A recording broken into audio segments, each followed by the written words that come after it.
A very good morning, everyone. Welcome to StudyIQ English. Good morning, Sitaram. Good morning, Shikha. Welcome to the Hindu News Analysis. I am Saumya. And like every day, you and I will look at UPSC relevant articles. Various articles from the editorial page as well as the other segments of the Hindu newspaper, the New Delhi edition. Let's examine these articles in detail, practice some important questions on them, discuss the answers, and like each day, the idea is not passive news reading. The idea is to make it as interactive as we can.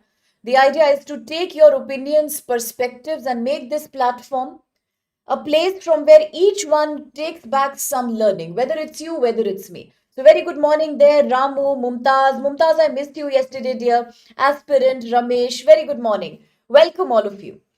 So, here's 15th November 2025, the Hindu New Delhi edition, and I have about 8 articles to discuss with you. Of course, there is something that has been making headlines since yesterday, and that is about how the NDA has taken a clean sweep over Bihar assembly elections. So, among much speculations, the media yesterday, as well as the newspaper, is just full of that. Yes, the victory in Bihar that has now come to NDA, and people are now looking at what could be the reasons behind such a majority victory, such a clean sweep.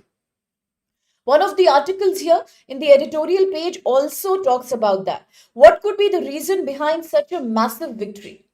Perhaps whether it was the direct benefit transfer, was it on ground women and EWS welfare? So let's examine that also, but then that's for prelims mostly. Let's look at the bigger news events. From page number 8, that's the editorial page, we have about 3 articles today. Okay, and the remaining 5 articles are all prelims oriented, they are all quick news articles. And before I start, here's a gentle reminder to each one of you, my dear, that today 4 p.m. I shall be taking your MCQ and PYQ practice for Target Prelims 2026. Just like I had a class with you previous Saturday, today again I will have a 2 hours live session on YouTube on our channel StudyIQ English. So those who can make time, those who are available, do try to be there. It will be exciting. We will look at all important news events in the form of questions, discuss the answers. Ultimate target is to prepare you for the prelims in as less time as possible. So good morning Kojumba, good morning Eric, and very good morning aspirant and Yalia. Good morning there, everyone. Yes, you saw it. Thank you, aspirant. I'm so happy you saw that. Okay, so now let's start with the first article, editorial page number 8. Once again, the debate about the Great Nicobar project. GS paper 3, environment ecology. GS paper 3, disaster mitigation. And GS paper 3, biodiversity preservation.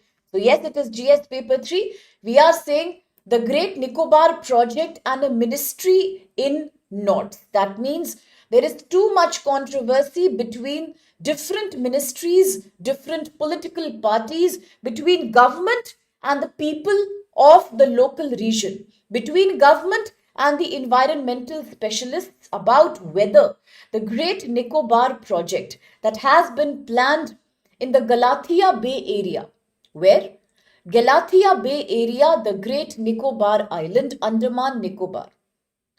Yes, it is a very ambitious project because the government is spending about 72,000 crore rupees in that. And what is the project all about?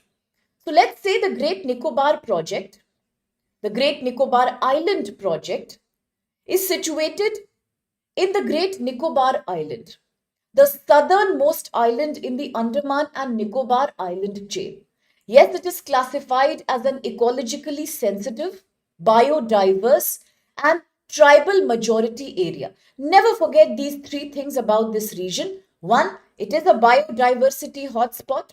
2, it is an area that's dominated by many tribal communities and especially the PVTGs. I'm sure we all know about PVTGs, particularly vulnerable tribal groups identified by the Dhibar Commission. As of now, about 75 such living in India, maximum being in Odisha. In the Great Nicobar Island, we have two PVTGs, the Nicobari and the Champagnes. Both these communities have raised concern about the Great Nicobar project, situated in the Great Nicobar Island, southernmost island in the chain of Andaman and Nicobar archipelago. It is a hotspot area, it is a tribal dominated area, it is an ecologically sensitive area, let us remember that. And now the union government is ready with a project that is about 92,000 crore estimation. It is a mega project in which rupees 72,000 crore already been spent. What does it include? Project has four parts to it. International Transshipment Port at Galathea Bay. Second, International Airport. 1,000 megawatt power plant. Greenfield Township. Tourism infrastructure. The project has faced strict criticism and scrutiny by the National Green Tribunal in India, the NGT, as well as the Calcutta High Court, for violating environmental and procedural protocols. So that's the news right now. Let us see what's exactly going on. And there I'm so happy to see all my dear students. Here comes dearest Vikash, my dearest Reshma, Dipesh, Deepak, Kojumba is here, Aman, Sumed, Ashu. Good morning. Good morning, all of you, my dear. Good morning. Happy to see you. So happy to see you. Yes, very, very good, Kojumba. That's correct. And thank you, Deepak, for saying that. Happy Janjati Gaurav Divas. Yes, wishing the same to everyone. Absolutely. Thank you. Good morning, Aman. So now coming back to the article, you know the background. I'm sure everyone is clear about it. Situated in the Great Nicobar Island, southernmost island in the Andaman archipelago, project is worth rupees 92,000 crore. Four things are included, we know. Airport, a very big greenfield township, tourism infrastructure, transshipment port, as well as 1,000 mg power plant. But people are saying environmental protocols have not been met. Yes, Bulbul, absolutely. That's good, MK, right? Okay. So now what to do? What is the Ministry of Environment saying? Listen carefully. Ministry of Environment says today that the Galathea Bay, now remember about the Galathea Bay, it has a very important national park also. It is a protected area also in the Great Nicobar Island.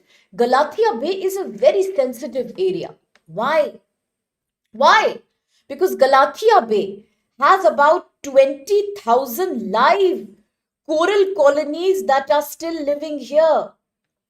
Coral living colonies. 20,000 coral reefs are existing here. 50 plus mounds of megapod. 50 plus mounds of megapod, which is also protected under Schedule 1 of the Wildlife Protection Act 1972. In India, if we give Schedule 1 protection to any species under Wildlife Protection Act, that means utmost level of protection. There can be no trade, no hunting, nothing. We have to give it maximum protection. And the megapod population here is protected under Schedule 1. At the same time, this area is also an active nesting site for olive ridley turtle as well as the giant leatherback turtle. Please remember these two words I'm telling you. This area is also very good, Vikash. Yes, Sitaram. This area is also a protection site for nesting of the olive ridley turtle that were in the news recently and the giant leatherback turtle. And remember that both these are IUCN red list characterized species. If you talk about the leatherback turtle, then leatherback turtle, as Vikash is mentioning also, the leatherback turtle has secured IUCN, International Union for Conservation of Nature, Vulnerable Species category. So it's a very sensitive category.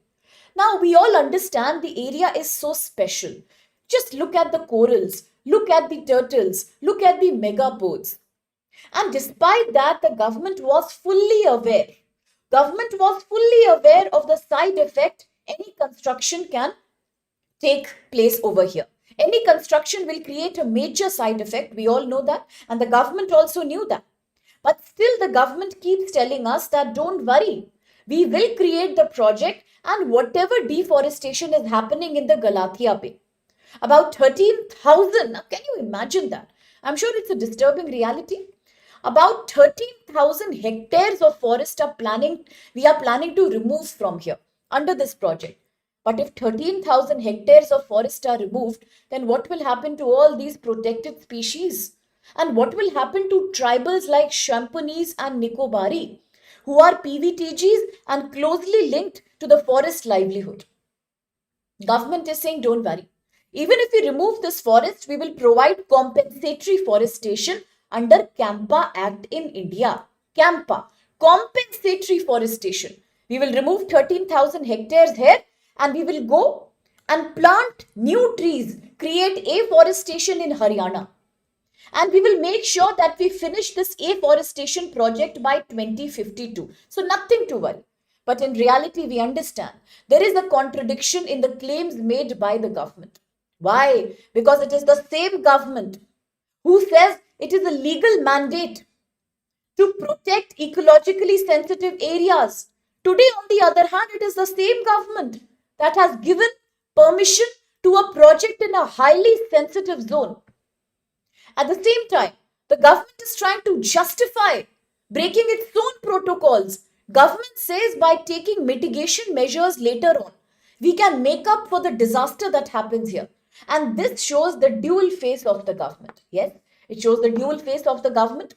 On the one hand, in 1997, now let's focus on this data. Is that okay? Absolutely correct, MK. Yes, aspirant, it's Campa. Vikash, that's correct. The sea cow, the dugong population is also threatened here. Very good. Yes, Reshma and Deepak, that's correct. Right? Yes, Mumtaz, very good.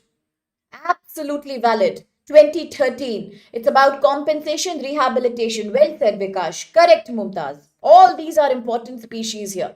So now what happens? Look at the contradiction in the government. Okay, let's look at the contradiction in government's own policy. Contradiction number one. In 1997, the Galathea, in 1997, the Galathea Bay Wildlife Sanctuary, remember the name, the Galathea Bay Wildlife Sanctuary was proposed. It was created. What was the logic to create that? One logic was to protect the coral reef population. Another, to protect the Nicobari megapode. Okay, to protect the Nicobari megapode. Third, to protect the leatherback turtle. And we just saw how the leatherback turtle is a very important species under what? Under Wildlife Protection Act, 1972, Schedule 1. It deserves utmost level of protection. To also protect the mangrove species of this area and saltwater crocodile. Saltwater crocodile. All these were the reasons why the Galathea Bay was created in 1972.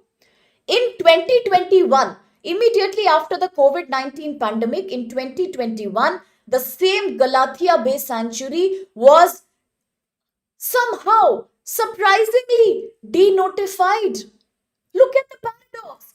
1997, we create the Galathea Bay Wildlife Sanctuary. Why? Yes, because it's a house of coral reef, mangrove, megapode, leatherback turtle, all of that. Suddenly in 2021, the government has a change of heart. 2021, the same area is now denotified. At that time, a lot of people were wondering, why is the government denotifying this area? Denotifying means now you are cancelling the fact that it is a wildlife sanctuary. You take away its approval. Now it is not a protected area anymore. It has been denotified. Why suddenly denotification? Because that time the government was planning to create this mega project. The denotification was a very strategic move by the government. So that when in 2024 and 2025 we finally create the Great Nicobar project, nobody can blame us. Nobody can blame us. People will say, what is the problem? It is not even a sanctuary, it is a denotified area. Look at the smart move here, a very calculative move. So in 2021, In preparation of this Great Nicobar project, the sanctuary was denotified. And denotification also defeats the purpose of Wildlife Protection Act 1972.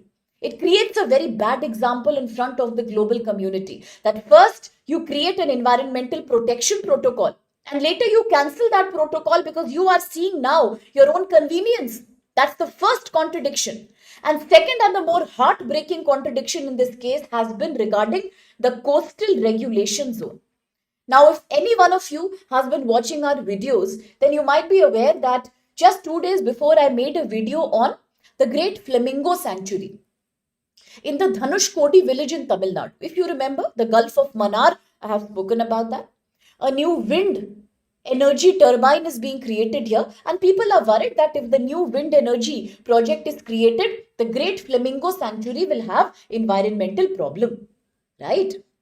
Why? Because I told you in that video that the Great Flamingo Sanctuary, the Gulf of Mannar, comes under Coastal Regulation Zone. What does it come under? Coastal Regulation Zone. Areas of the coastal region that are protected by the government. There are various schedules here. From first part to part number 4, various categories of protection are given to areas that are notified under Coastal Regulation Zone. Okay? So they get protection from part 1 to part 4. The heartbreaking thing is that even the Galathea Bay area comes under Coastal Regulation Zone 1A. What does it come under? Coastal Regulation Zone 1A.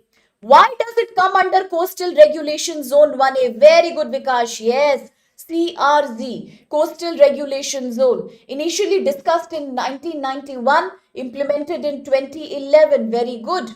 Good morning, Yogi Sai. Look at that now. Absolutely, Mumtaz. Yes, that's correct, Reshma. So now what is yes? It was done under the Environmental Protection Act 1996. 1986. Very good. Very good. Coming back now. Another reason why it's a contradiction is because the area of Galathea Bay is also covered under 1A, Coastal Regulation Zone 1A. And what do I mean when I say Coastal Regulation Zone 1A? Why is it protected here? It is protected here because this area has mangrove, coral reef, leatherback turtle, seagrass, dugong, sea cow, bird nesting site, wildlife sanctuary. Due to presence of all these, it comes under category 1A of Coastal Regulation Zone.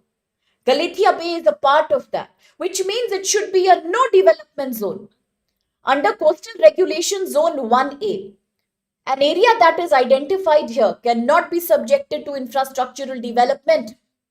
And today this area meets all the criteria to be included in CRZ, Coastal Regulation Zone 1A, by having 20,000 plus coral colonies, 600 plus leatherback turtles.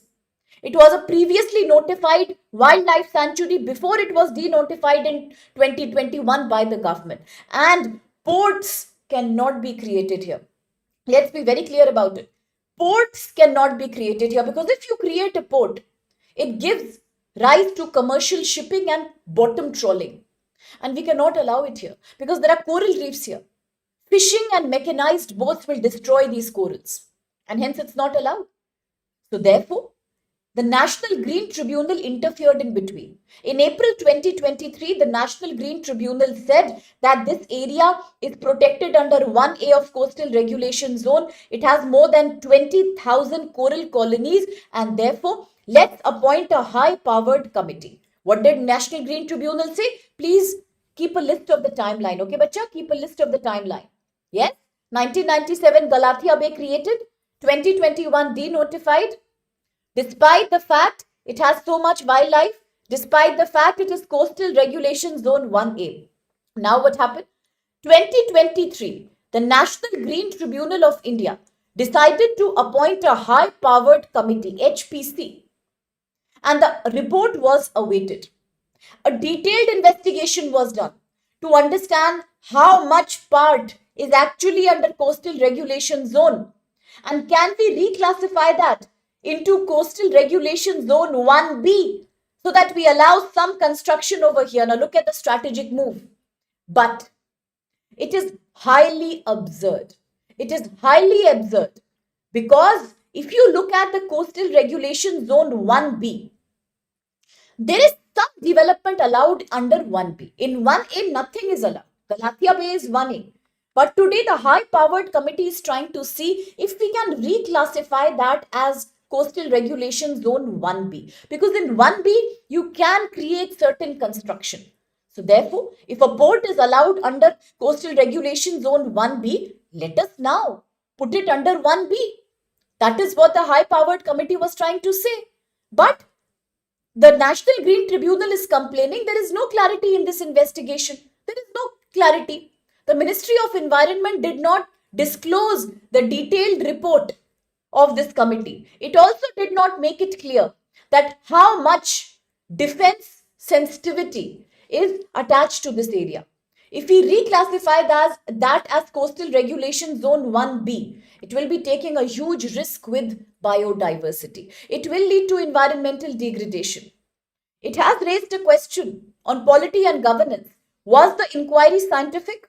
Did we take care of all the protocols? Was it fair? Did it take into account the need of the tribal population? Nothing of that sort was done. And therefore, today, the additional Solicitor General has openly admitted before the National Green Tribunal that this project continues to threaten.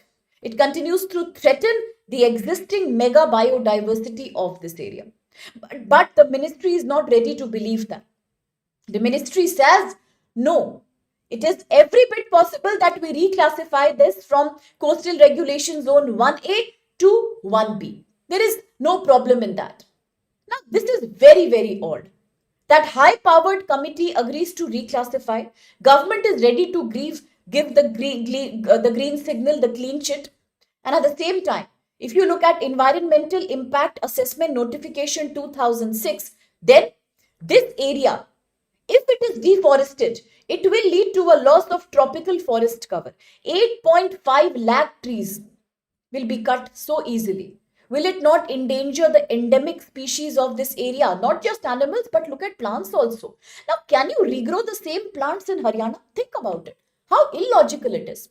How illogical it is. Even a child will understand that plants and special kind of herbs that grow here cannot grow in Haryana. There is a massive difference of climate, temperature, soil quality. And what about the coral reef destruction? What about the Nicobari tribal community that is given a protection under PVTG? What about the Forest Rights Act 2006, where the forest dwelling community have a right over the forest? What about that? Who will give answer under that? So therefore, today, whether it's the committee, whether it's the government, all the findings are contradictory to each other. And no amount of mitigation, no amount of relocation, no amount of compensation, no amount of compensatory afforestation can make up for degrading an area that is highly sensitive.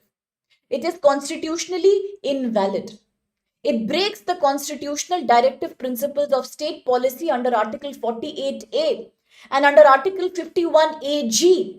We need to preserve our natural ecology. We cannot snatch away the rights of tribal and forest dwelling communities, but it defies all of that.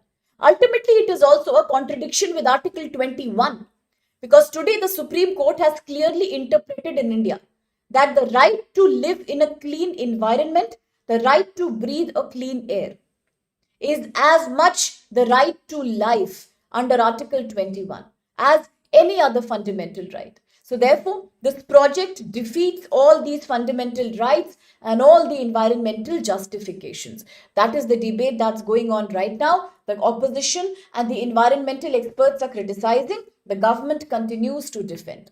So that's it. Quickly, the question here. That's correct, Sumit. Galathia Bay is very strategic, very good. Yes, because if you create a port here, I know it will lead to more Indian maritime trade. It will create better shipbuilding. It will also make India's presence stronger. I do understand that. From the perspective of international relations, from the perspective of maritime blue economy policy, it is valid to have a presence near the Cocoa Island, to have a presence near the Strait of Malacca. I understand that. But what about the environmental degradation? We cannot ignore that either. Yes? Okay. That is correct. Between the low tide lane, that's correct, Kojumba. Yes, and the high tide lane, yeah. Yes, very good. So, question please. Look at the following statements regarding Great Nicobar Mega Infrastructure Project 1. The Galathea Bay qualifies as the Coastal Regulation Zone 1A region because it has corals, mangroves, nesting site of the Great Leatherback Turtle. 2. The National Board of Wildlife has denotified the Galathea Bay in 2021, even though it was originally proposed for protecting species such as the Nicobari megapode, and leatherback turtle. And 3. As per the coastal regulation zone norms, construction of major port is permitted under CRZ1A if long-term mitigation plans are provided by the project proponent. So let's see which statements are valid. Reshma, Dipesh, Eric, Sumed, Aspirant, Vikash, and Sitaram, Kojumba, MK have all answered, and they say that the answer is B. And yes, the answer is absolutely B. The first, second statements are correct. For all my dear aspirants who are not answering actively, I hope the concept is clear. That's correct, Athok. I hope to everybody else concept is clear. Now, but if there's any doubt, feel free to ask. I can repeat it for you 1,000 times also. I have no problems in that, okay? If you have the slightest of doubt, please feel free to share with me. That's the purpose for me being here, okay? Third is not correct. Because under CRZ 1A, no kind of construction will be permitted. But if it was CRZ 1B, then we can allow some limited restricted construction, including a port. Yes, B is the valid answer. Very well answered. Okay, that's good, Mumtaz. Thank you. Very good morning there. Meti, good morning, dear. Next article, again, page number 8, editorial. Let's do it quickly. Okay, Sitaram, thank you. Tepid relief. Tepid relief. We are saying that whatever is happening in America's internal politics right now has only today reached a moderate solution. It is just about a moderate relief to American administration. Let's look at it from a GS paper 3 perspective. It is international economy. It is US economy that's in question, but also GS paper 2, because we are looking at polity, governance in US. We are looking at international relations, India's dynamics with America. So what's the news right now? The news talks about America. If you all know, recently US had experienced a very long shutdown. What did we experience? America experienced a very prolonged shutdown. What was the shutdown about? The shutdown happened because of a controversy between two ruling wings. One, the Democrats, and the other, Republicans. Okay? The Democrat and the Republicans had a conflict between them. Because of that conflict, the federal government had resulted in a complete shutdown. And when does that shutdown happen? A shutdown happens when the Congress in the America fails to pass, it fails to sign any kind of budget or any kind of appropriation bill. And the president also cannot sign it because there is a failure of agreement in that. Yes? Correct. So that is what's happening right now. There was a complete shutdown. There was no signing of any financial bill, no appropriation bill, no budget bill. And what happened as a result of that? Yes, Reshma, 43 days, correct. It was a very long shutdown, close to 2 months. And what happened as a result? No funding for any government department, no salaries being given to the workers in the government. No kind of public service was happening except emergency services. After 43 days shutdown, the longest in the history of America. It has happened in the President Trump's leadership during President Trump's presidency. And it also shows a very disturbing trend in America, the rising polarization in American politics, the rising ideological debate and the ideological divide that is happening between the ruling parties, one Republican and the other Democrats. For the first time, America therefore experienced a 43-day long complete shutdown to the economy. Yes, absolutely, Mumtaz, correct. Now what happened here? It happened because The key dispute is about welfare politics. Let's understand Democrats. You know about the previous Joe Biden government? Yes. So the Democrats, they want more public spending towards social welfare. They want to extend health insurance benefits to the low income groups in America. They want to help all the poor people in America by giving them subsidies, free insurance cover, some kind of medical and social welfare benefits to all the people who are living in poverty. But all these subsidies are now ready to expire. There is an expiry date to everything, just like the New START treaty between US and Russia. We spoke about it yesterday. It's going to expire in February 2026, just like sustainable development goals are expiring in 2030. In America also, the subsidies and the welfare policies right now are going to now expire by the end of 2025. So, the Democrats feel we should extend them further to promote income equality and social welfare. But the Republicans, led by your dearest President Trump, doesn't want that. He says, let's believe in America First policy. We will not spend any extra money on welfare. Neither are we going to spend in United Nations peacekeeping forces, nor are we going to give the money to climate finance under the COP30 Summit Paris Agreement, nor are we going to spend in welfare within our own country. He says we will not give any subsidy. He is ready to pass a government funding bill without taking care of any welfare, any health support for the poor people. And that is why the conflict is happening over budget priorities. Democrats feel people can't afford expensive healthcare in America. And Republicans say we don't care. We just need to see the profit and economic welfare of America. After all, for a very long time, President Trump has been doing the same thing. America first. America comes before everyone. Don't give H-1B visa to Indians and Chinese. Don't hire foreign talent. Make sure only Americans are earning the money. Shut down all the AI chip fabrication technology to countries like India, China. Don't support them. Put 50% tariff on countries like India, Brazil, and many others. Make sure there is enough sanction on Russia, Iran. Why? Because we should benefit at every cost. Yes? In that line, he also doesn't want to spend for his own people in America. That's why he is also very anti-immigration. He hates immigration. He says, I am not going to finance refugees, immigrants, people from outside, poor people. It's a very racist bidding also. I am not going to support those people who are poor. It's not my mistake. That's what he says. So now what happened? There was a complete shutdown. Republicans won by 60-40 vote in the US Senate. And what happened after that? Suddenly, if Republicans had the upper hand, they also decided to close all the welfare. They said, let's not do it. Very good. Absolutely, Reshma. Recently, as in New York, we are seeing the first mayor of Indian origin, Mr. Zohran Mamdani. Why did he win the election? We spoke about it. Because he is the one who is ready to promise welfare. Now, do you see the larger trend here? By the way, everybody, all my dear students, do you see the larger trend here? Whether it's the NDA victory in Bihar election, whether it's the victory of Mr. Zohran Mamdani, whether it is today about America's shutdown, ultimately, as we are discussing nowadays, GS paper 2, the world is revolving around welfare politics.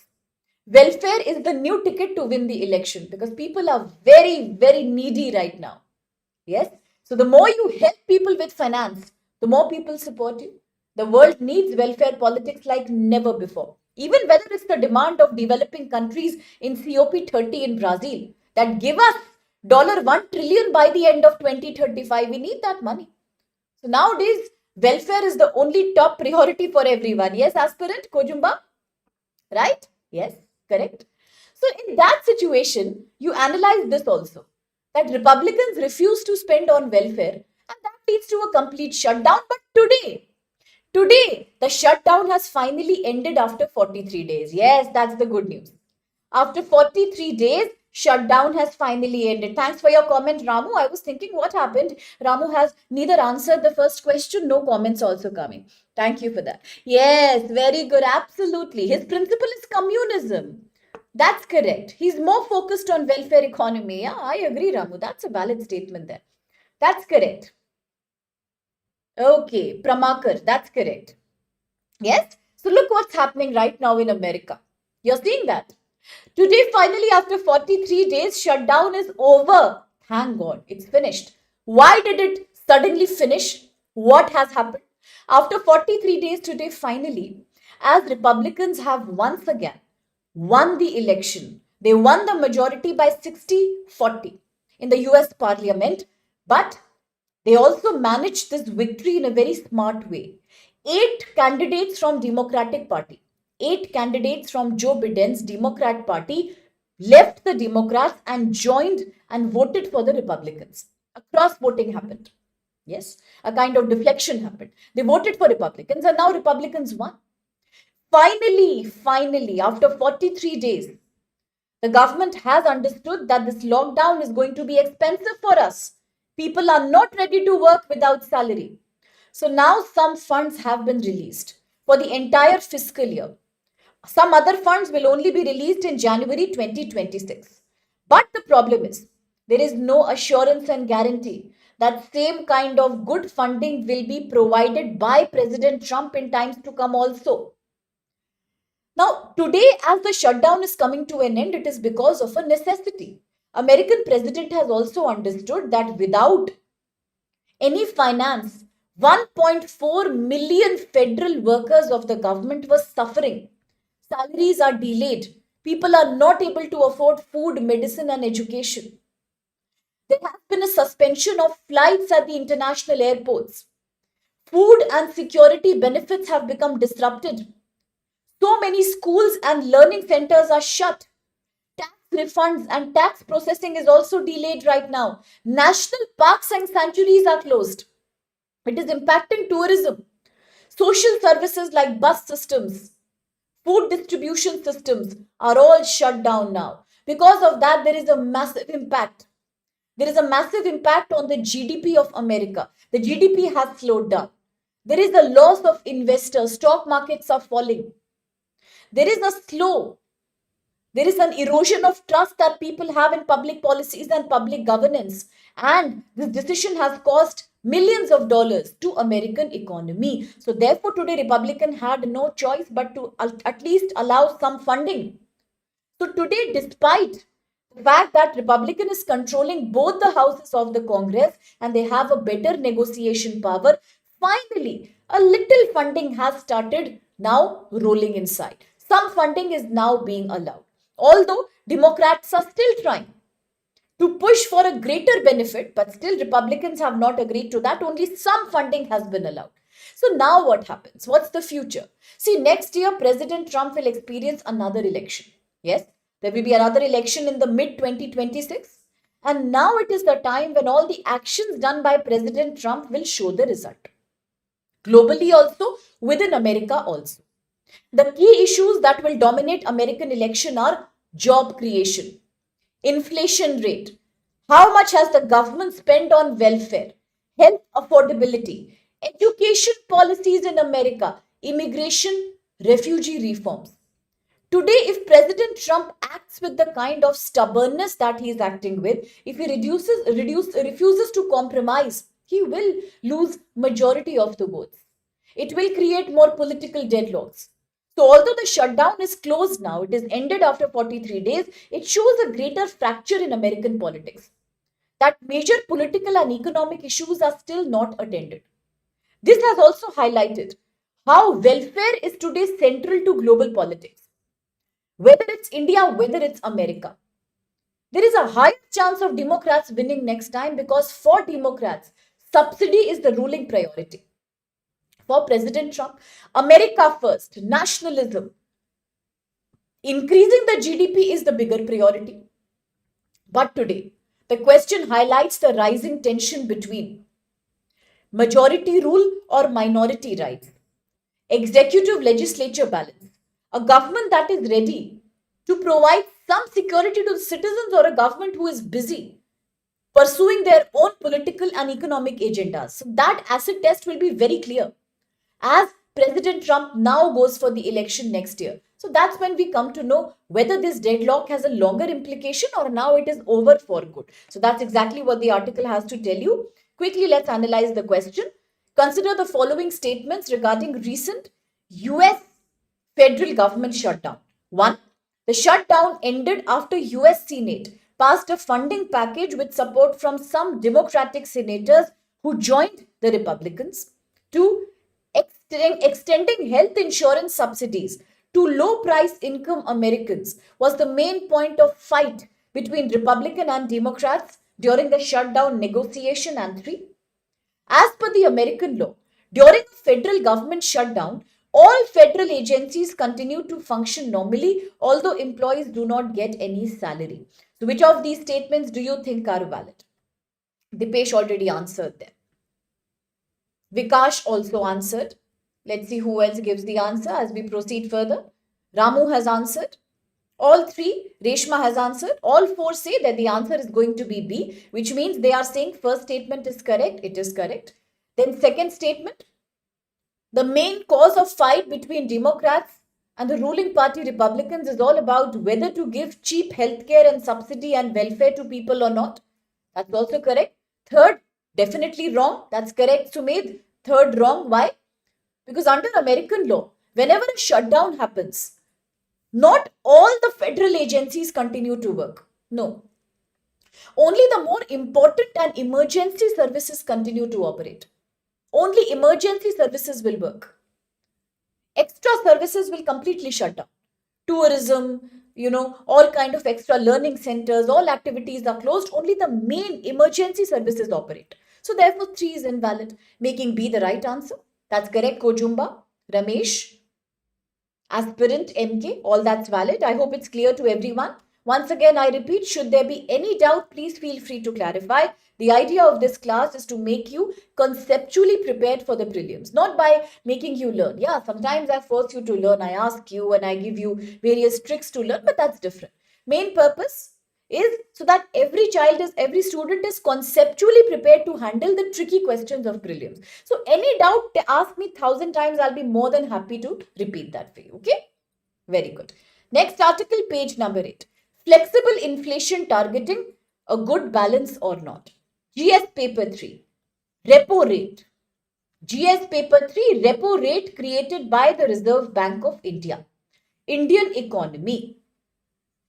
Fiscal policy, inflation, salary, economic loss. So, GS paper 3, economics. What does the article say? This article is talking about FIT framework. What does the article say?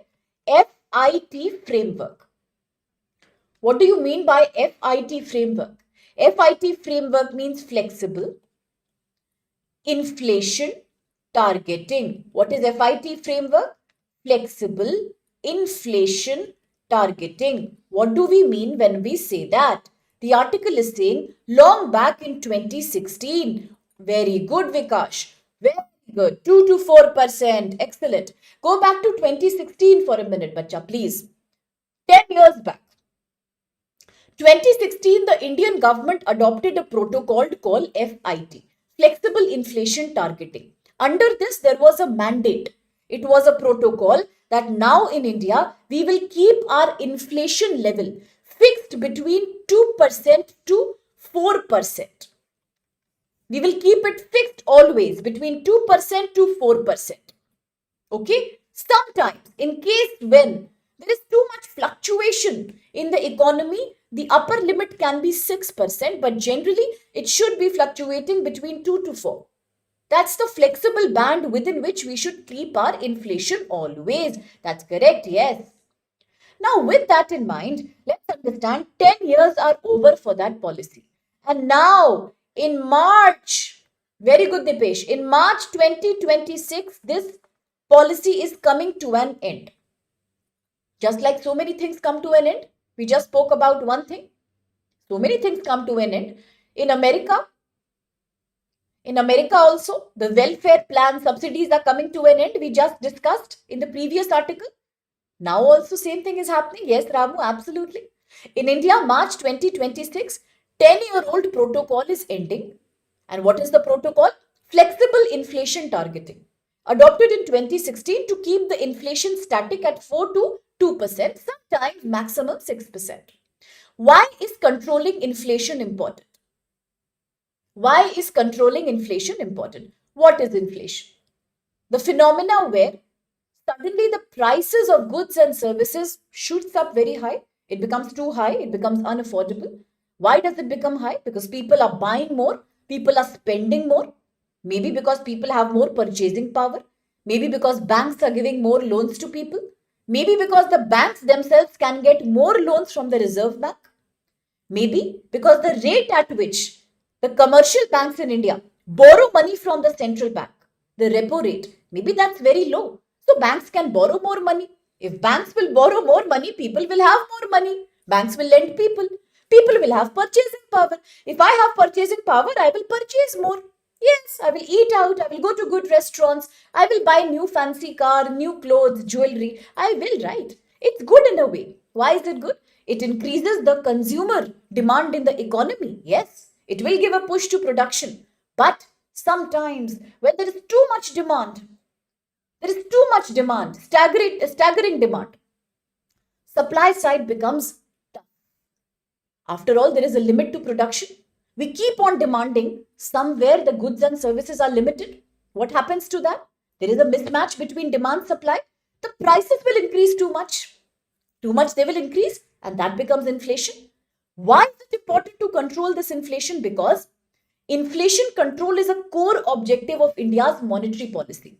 Why? Because if inflation becomes too much, it will harm the people who are the poor people. It acts like regressive taxation. What is regressive taxation? In India, we have progressive taxation. The amount of tax the government takes from me on my income, it increases as my salary will increase, right? Say about if you have an annual salary of 12 lakh or 13 lakh, there is no tax you have to pay on your income. But if it increases, you keep on moving to a higher tax bracket. That's progressive. Opposite of that is regressive, where you tax the poor people more. If inflation is too much, it is like regressive taxation, where you are forcing the poor households to suffer more because they can't afford. If prices will keep on rising, how will they buy? Your savings will lose their value. Investment decisions will become completely distorted. And there is more uncertainty in the economy. And that becomes very, very challenging. So, therefore, in 1985, as somebody mentioned, Vikash mentioned, in 1985, the Indian government had appointed a committee, and that was the Chakrabarti Committee.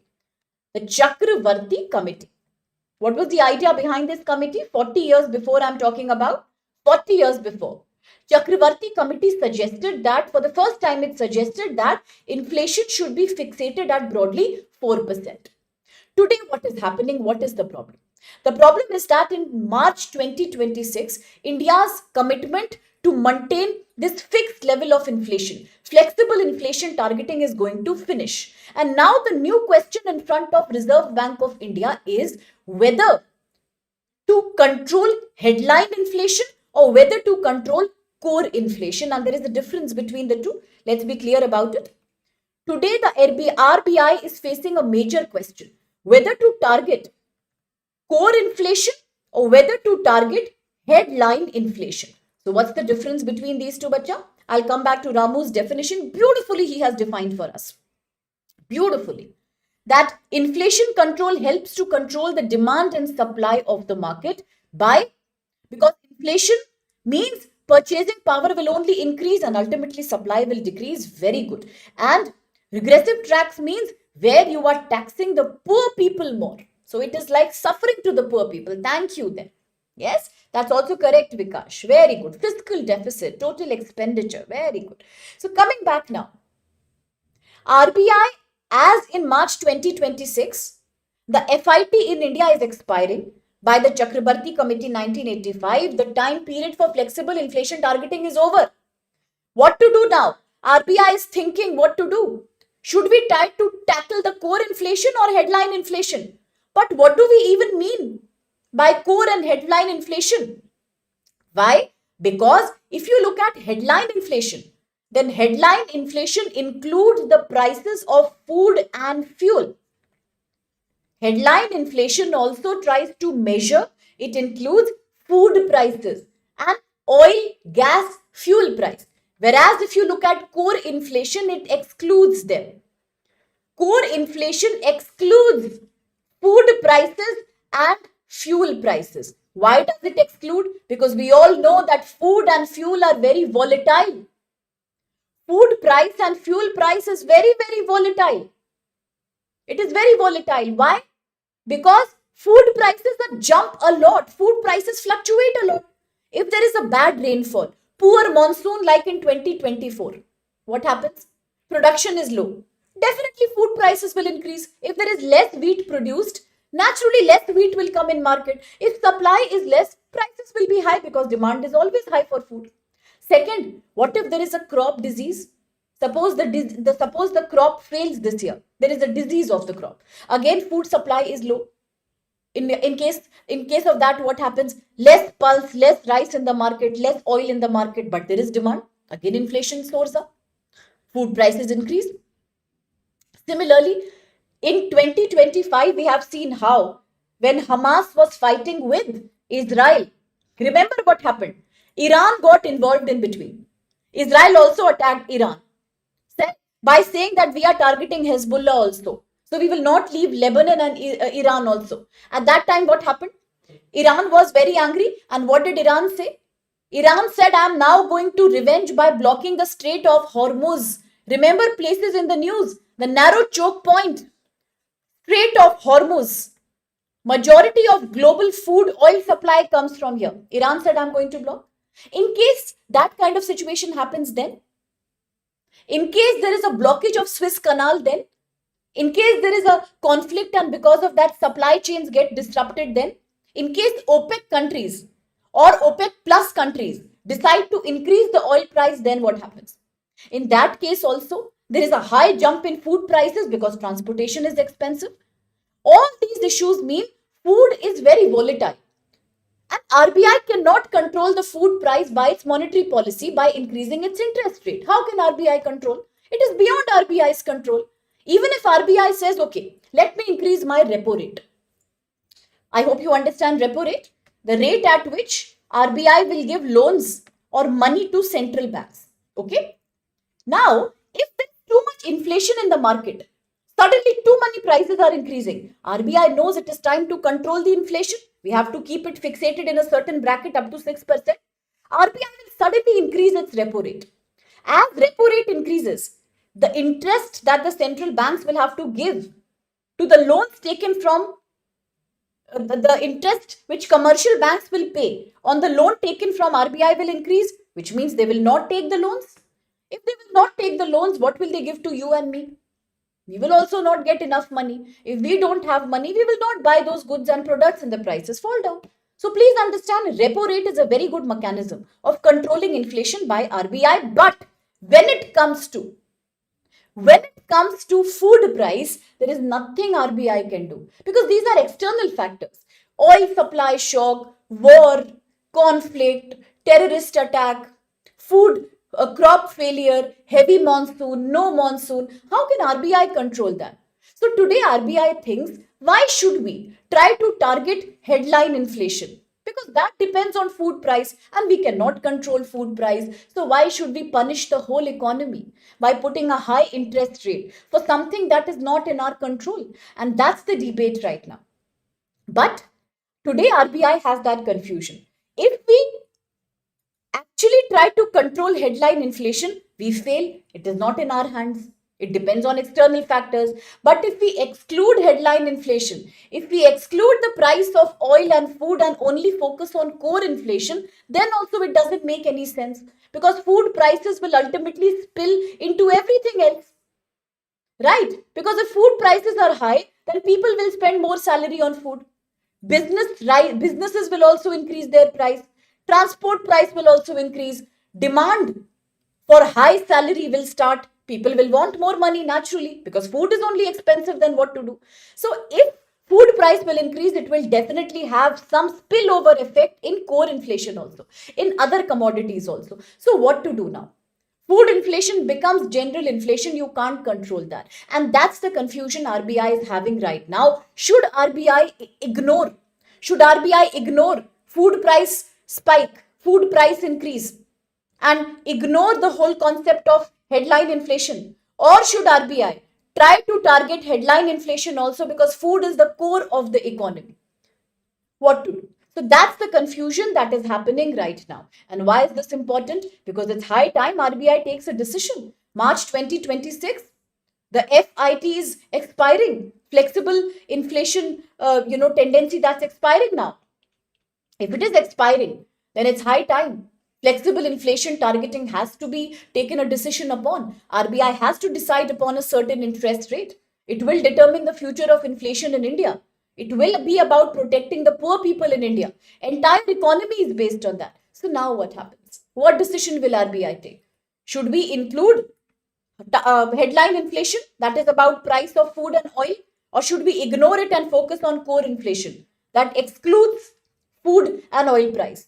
But in that case, there is a problem. Food is very important and food prices influence everything. So what decision should be taken? That's an open debate right now. Okay, that's what the article said. A very good morning there. Who's there? Akash. Good morning. Question. Yes, very good. The December MPC. Yes, absolutely. They will now meet up. Correct. So consider the following statements regarding Reserve Bank of India and inflation control. 1. RBI interest rate. RBI raises the interest rate to control inflation because higher rates reduce borrowing and spending, that lowers demand of goods and prices. 2. RBI targets only core inflation. Okay. RBI targets only core inflation excluding food and fuel because headline inflation is completely outside the control of monetary policy. 3. The current flexible inflation targeting framework makes it important for RBI to keep the inflation between 2 and 4% plus minus. And it is under review for the next 5-year period. So which of these are valid? Which of these are valid? Some confusions in the answer. Dipesh, Vikash, Reshma, Sitaram, Sumed, MK, creativity. Good morning, dear. Okay, aspirant. Yeah, that's correct. That's correct. As expected, it's a correct answer. It will be A. 1 and 2 are, it will, no, wait, there is a problem. It will not be A. Okay, I'm also going with majority. Look at me. Trust is good, blind trust is not good. Okay, I also should not have a blind trust always. How can A be the correct answer? Did you see the second statement properly? Did you see the second statement properly? Vikash began by giving the valid answer initially, and then there was something that happened and we got messed up in majority response. Did everybody focus on second statement properly? Ramu? Aspirant? First is correct, 100%. Third is correct or not? The current FTI framework makes it mandatory. That's what we spoke about. Yes, 1985 Chakrabarti Committee. It said that we should fix the inflation at 2 to 4%. RBI, listening to this mandate in 2016, adopted the FIT, flexible inflation targeting. And what was the objective? To keep the inflation between 2 to 4%. What is wrong with that?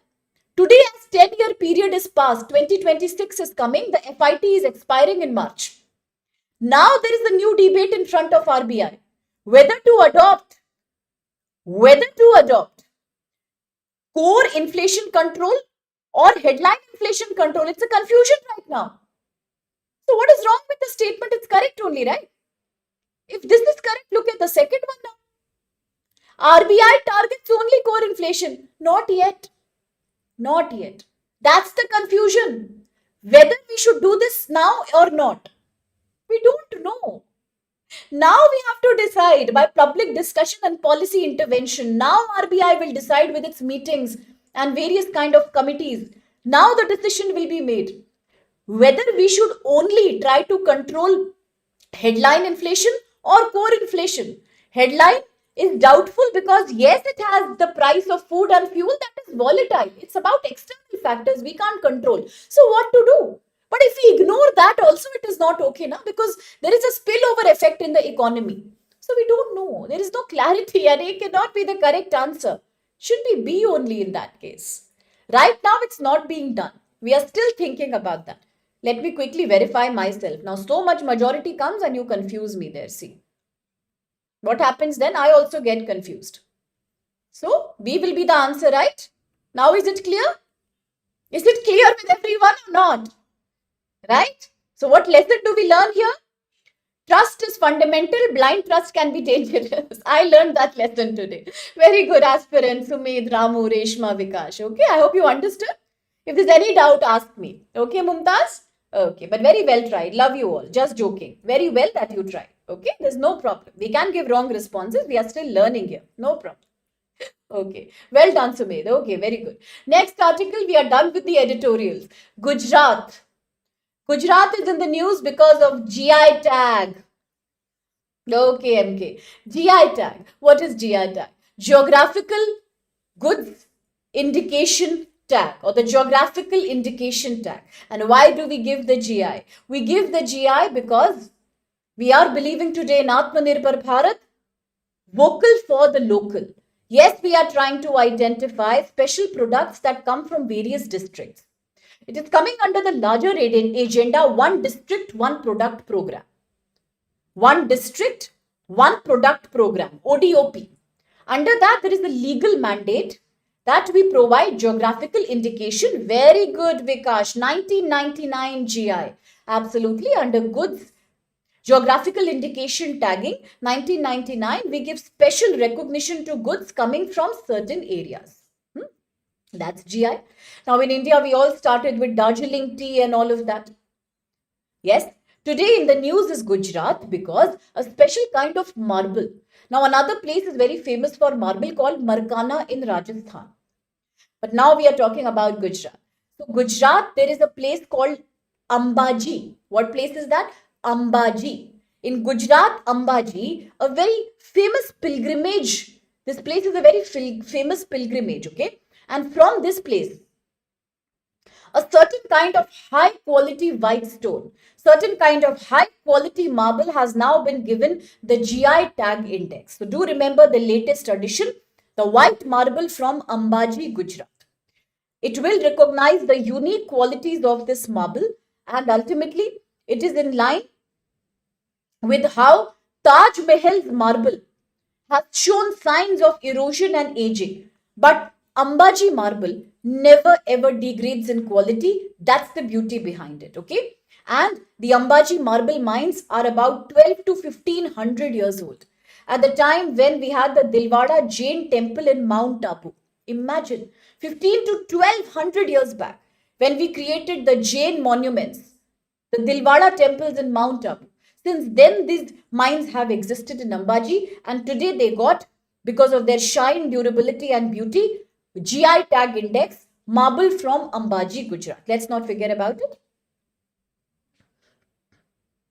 Very good. Musical instrument, that's correct. Good, Akhtar. Aabhar scheme, very good, Vikash. Yes, recently the government, the railways have also adopted Aabhar scheme, an online Government of India marketplace that will also sell all these tribal made GI products. Very good. Yeah, that's a psychological tendency, Ramu, and I felt trapped to that today. Okay, quickly, next article. US approves military sale worth $330 million to Taiwan. Once again, we are seeing China-US conflict, the third party Taiwan. United States has approved $330 million. Can you imagine? $330 million worth of components, defense parts, first of its own kind military sale to Taiwan. And the larger idea is to make Taiwan self-sufficient and capable of protecting itself due to Chinese aggression. And Chinese foreign ministry is strongly opposing this. It says that it will create combat readiness in China. And then Taiwan could use this as a force against Chinese expansion or Chinese military units. So that's why it's once again a tussle between China and Taiwan. where US is playing a key part. US has also agreed to repair F-16 C-130 and other indigenous flight systems from Taiwan. Now, do remember it is coming when? Just few months back, America had also told Taiwan that just like NATO members, just like all the member countries of the NATO, please listen to me. That's what US told Taiwan, and increase your defense expenditure to 5% of GDP. That time also China was shocked. Why is US telling Taiwan to increase defense expend to 5% of GDP? But now Taiwan is also agreeing, and Taiwan has also voted.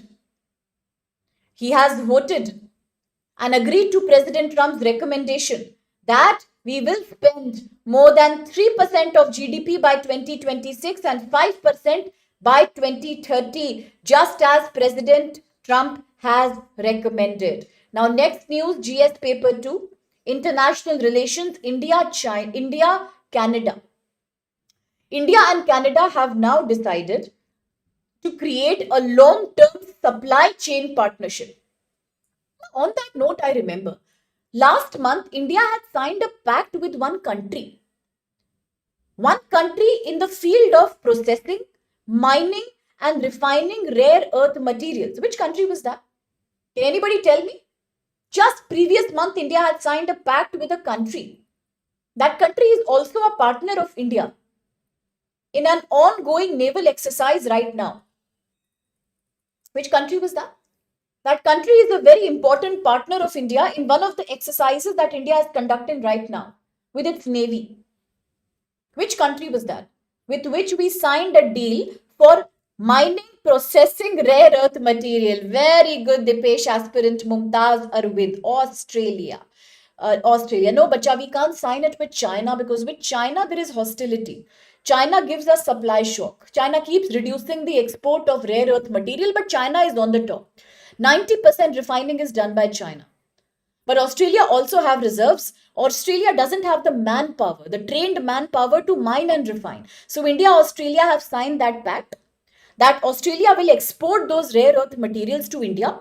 India will train its workforce, and in India we can have mining, refining, and then it will be beneficial to both the countries. Everything is being done to break Chinese monopoly. And yes, the exercise that we are talking about is, now so much if you're telling me that also you tell me. Kojumba, Jalal, Reshma, Ramu, Mumtaz, Dipesh, Vikash, Sumed, if you have told me about Australia, then quickly also tell me, no, otherwise I will also forget. Which exercise was that? Right now it's happening, in which both India and Australia are participating. Yes? Please quickly. I will forget otherwise. Which exercise is that? 4 countries are having. Which exercise is that in which Australia is also participating? We are just having it right now. Which one? Yes, anybody? Which exercise is that? 4 countries are participating. Ultimate agenda is to protect the Indo-Pacific. That's between India and Australia. Akhtar, Jalal, Kojumba. That's between India and Australia. Austrahin. I am saying which exercise? Very good. Dipesh, excellent. Which exercise? Yes, Eric. In which 4 countries are participating. India, US, Australia, Japan.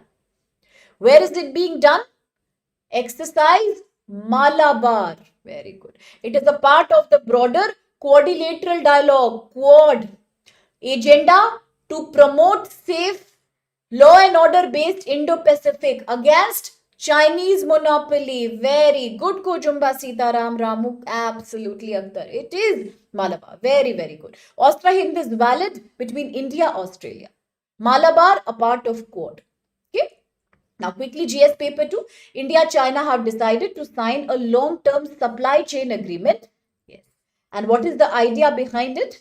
The idea is that both the countries will now support each other in supply of critical minerals so that both of them can collaboratively work towards renewable energy. Because we all know by now that rare earth materials are used in creating the batteries for electronic vehicle, in creating magnets for wind turbines, as well as for creating photovoltaic batteries and semiconductors.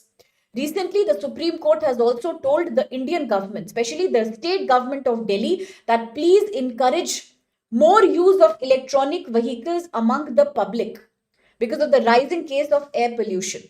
Yesterday, in fact, today, the Chief Minister of Delhi has inaugurated some more electronic buses. So, we are pushing electronic vehicle to move towards clean and green energy. But rare earth metal is required for that, and this pact will now only mean more opportunities in mining and refining rare earth materials between India and Canada, because Canada also has some reserves and India has the manpower. India also has some reserves in Raisi, in Jammu Kashmir. India has some reserves, but right now we don't know how to mine it because it can be dangerous for ecology and we lack the skilled manpower. Okay, so remember about this new partnership. And the last one is about how America is now trying to launch a new military operation exercise. And what is the name of this exercise? Southern Spear. Southern Spear. So as I do my current affairs revision, I will always try to keep revising exercises with you because we had so many exercises, Zapad, Ocean Sky, NATO exercise, this, that, so many. So that there's no confusion, I will try to keep revising them in monthly and MCQ current affairs. But do remember, the new exercise is Southern Spear. What's the name? Southern Spear. You can remember it by SS. Southern Spear. SS. What is this new exercise? It's being done by America against countries like Venezuela, Colombia in the Caribbean Sea. And what's the idea? To try to control narcotic terrorism, fentanyl, drugs that are usually supplied cross border from Venezuela and Colombia. And President Trump is worried that this leads to smuggling into America. President Trump says this area, the southern hemisphere, is also the hotbed of narco terrorism. And countries like Venezuela and Colombia have not been able to control that. So therefore, we have to carry Operation Southern Spear, exercise Southern Spear. It's a military operation. And right now, the idea is to control the ships and the vessels that are carrying these narcotics. They will be deployed in Caribbean and Pacific Oceans. And whenever they find any boat, any vessel that's carrying such narcotics, yes, those boats will be attacked. Recently also, America had attacked one or two vessels in the border of Venezuela and Colombia. Venezuela said it is a breakdown of Article 2 of UN Charter, Article 2.4 of UN Charter, that one country cannot attack another. But America said, no, we are using Article 51 of UN Charter. We are doing it for self-defense so that no narcotic comes under my territory. Now do remember, when US President had imposed a very strong tariff on China, that time also he said, I am punishing China not only because of trade with Russia, but also because China has failed to control fentanyl production, a critical drug that is smuggled into America. So this is all about America's fight on narco terrorism, drug war, anti-drug war. Okay, so that is what it is about, and it is only right now including Navy and the Air Force. What am I talking about? Navy and the Air Force. As such, no military action has been announced, but now strikes will be happening on various ships and vessels that carry drugs under Operation Southern Spear. What does Venezuela say? Venezuela say it is an attack on me. Very good, Ramu, Vikash, Jalal, Sumed, Kojumba. Article 2.4 of UN Charter is under question right now. Also Article 51. So that's it. We are done now. Last question. Okay. Yes, absolutely. Who said that? Kojumba is saying, yes, Baja, that reminds me of that. Golden Triangle. Recently, India is also saying the same thing, that I am sandwiched between. On the right side, I have this Afghanistan, Iran, Pakistan opium racket. And on the other side, I have countries like Thailand, Myanmar, from where so much drugs come inside. So that is a challenge with India also. So quickly the question. Consider the following statements regarding Operation Southern Spear announced by America. 1. Operation Southern Spear is a US military operation aimed at removing narco-terrorists and defending the homeland. 2. Operation includes potential options for land strikes. I am not going to have blind trust now. I will repeat 3 times and only then will I respond. Operation includes potential options for land strikes in Venezuelan territory as presented to the US administration. 3. Venezuela has responded by announcing nationwide military deployment to counter the US growing naval presence near its coast. No more blind trust. I learnt my lesson today. First is absolutely correct. One is correct. So C cannot be right. Let's eliminate. The first thing you should do for prelims is to eliminate. Immediately eliminate. It gives you confidence. Next. Second one. The operation includes potential options for land strikes. Exactly 2 minutes before, I told very clearly with my own mouth sitting here. Do you remember? One lady had told you once upon a time that Operation Southern Spear includes naval forces and air forces. Yes, America is now going to attack all the vessels and the ships. That lady said this to you. One lady is there. In the morning she comes. She talks to you. Did she say this or not? 2 minutes before. It will be an attack by air force and navy. As such, no military attack has been announced. Now, option number 2 is saying option for land strikes. Then how can it be correct? How can it be correct? Any responses on that? Second cannot be correct, no? How can it be correct? Right now, under Operation Southern Spear, US says I will attack all the ships and boats. I may include my air wing forces, but it never said I'm going to conduct any kind of land attacks or military attacks. That's what we spoke about. Second cannot be correct. Third is correct. Venezuela does. It's angry. It says, yes, I'm going to invoke Article 2.4 of UN Charter. One country cannot attack another. It also says that I will announce a nationwide military deployment. So then 3 is also correct, right? So then what is the final answer? 1 is valid, 3 is valid, 2 is not. So what should be the valid answer here? Then in that case, what should be the valid answer here? Yes? Think about it. Okay, so that's the situation for now. And now that we are almost done with, okay, one more thing. Here also it is a typo there. It is not correct. What will be the answer in that case? Only 1 and 3 only. We cannot assume that under operations Southern Strike, the countries have agreed to also use military. No, right now it's only air and water. As of now, there is no clarity whether it will include land or military attack. I hope that's clear. It was very confusing, but very well attempted, everyone.